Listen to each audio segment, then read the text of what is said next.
Xenophon, a 30-year-old Athenian gentleman, received an intriguing invitation in 401 BC to join a friend recruiting Greek soldiers as mercenaries for Cyrus, brother of the Persian king Artaxerxes.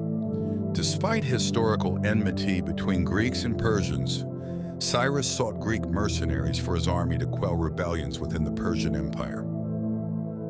Xenophon, a non-military man living a comfortable life, sought adventure and intellectual pursuits. Despite his wealth, he accepted an invitation from a friend to join Cyrus, not as a mercenary, but as a philosopher and historian. He hoped to learn about war, meet Cyrus, and explore Persia, possibly intending to write a book about his experiences. Following consultation with the oracle at Delphi, Xenophon agreed to embark on this journey.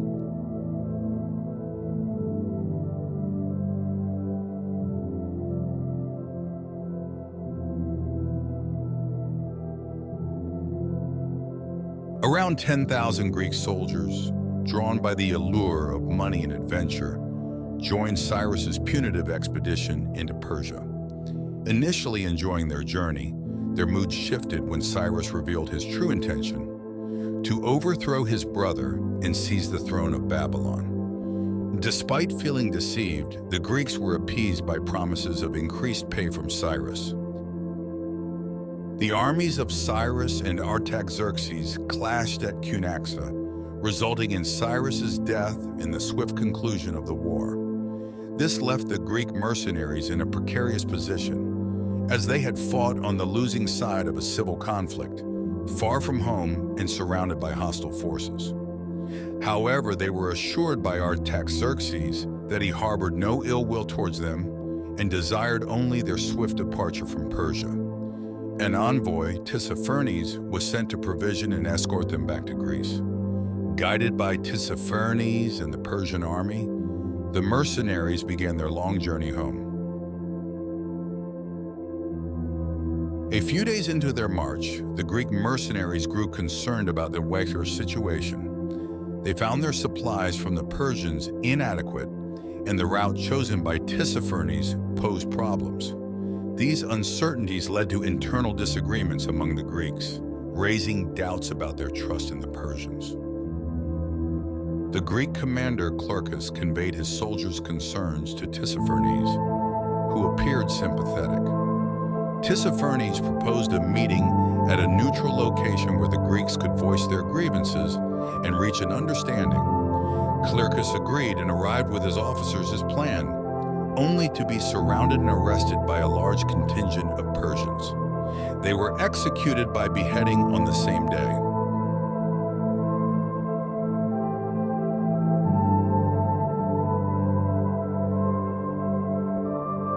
One man escaped and alerted the Greeks about the Persian betrayal. That night, the Greek camp was filled with despair and turmoil. Some argued and accused, while others succumbed to drunkenness. A few contemplated fleeing, but without their leaders, they felt hopeless and trapped. Xenophon, who had largely observed from the sidelines during the expedition, experienced a troubling dream where his father's house was struck by lightning, prompting a realization of the imminent danger faced by the Greek mercenaries.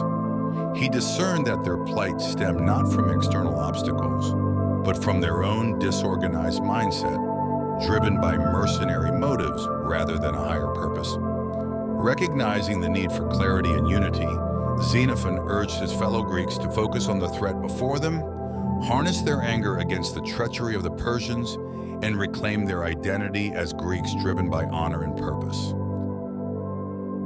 Xenophon assumed the role of a guiding force, likening himself to Zeus's lightning bolt, awakening and enlightening his comrades. He convened a meeting of the surviving officers and outlined his strategy to declare war outright against the Persians, forsaking negotiation or internal disputes. Inspired by the valor of their ancestors at Marathon, they would abandon their wagons, rely on the land for sustenance, and maintain constant vigilance against the enemy. Any dissent or attempt at appeasement would be swiftly dismissed, with a singular focus on survival. The officers acknowledged Xenophon's correctness in their situation. The following day, a Persian officer approached them, offering to mediate with Xerxes. However, they rejected his offer abruptly, signaling their readiness for war. Inspired into action, the Greek soldiers, with leaders like Xenophon, organized themselves and commenced their journey homeward. Necessitated to rely on their cunning, they swiftly adapted to the landscape, evading confrontation and traveling by night. They outsmarted the Persians, reaching a crucial mountain pass ahead of them and traversing it before they could be intercepted. Despite facing various enemy tribes en route, the main threat of the Persian army was now behind them. Though it took several years, the majority of the soldiers successfully returned to Greece alive.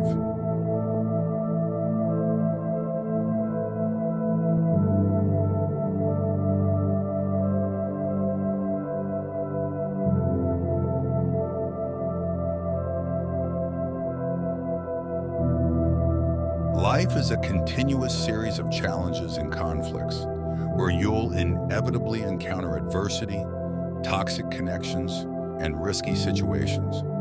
How you tackle these hurdles shapes your destiny. As Xenophon pointed out, the greatest obstacle you'll face is often your own self.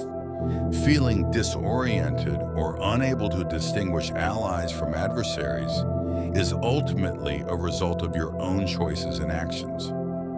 View yourself as perpetually preparing for battle. Your mindset and perception shape everything. Simply changing your perspective can turn you from a passive and bewildered bystander into an inspired and resourceful warrior. Our identity is shaped by our connections with others. During childhood, we form our sense of self by distinguishing ourselves from others, sometimes by pushing them away or rebelling. Recognizing who we don't want to be clarifies our identity and purpose. Without this contrast, we risk being directionless, like the Greek mercenaries who faltered due to a lack of opposition, leading to hesitation and conflict. Identify an adversary to focus on. This could be someone obstructing or undermining you, a person who has harmed you unjustly, or even an idea or value you strongly oppose. Don't heed those who dismiss the notion of enemies as outdated. They likely fear confrontation and seek to steer you off track with false kindness. Clarity about your enemy drives your determination and allows genuine friendships and compromises to flourish. Your adversary serves as your guiding star, providing direction for action.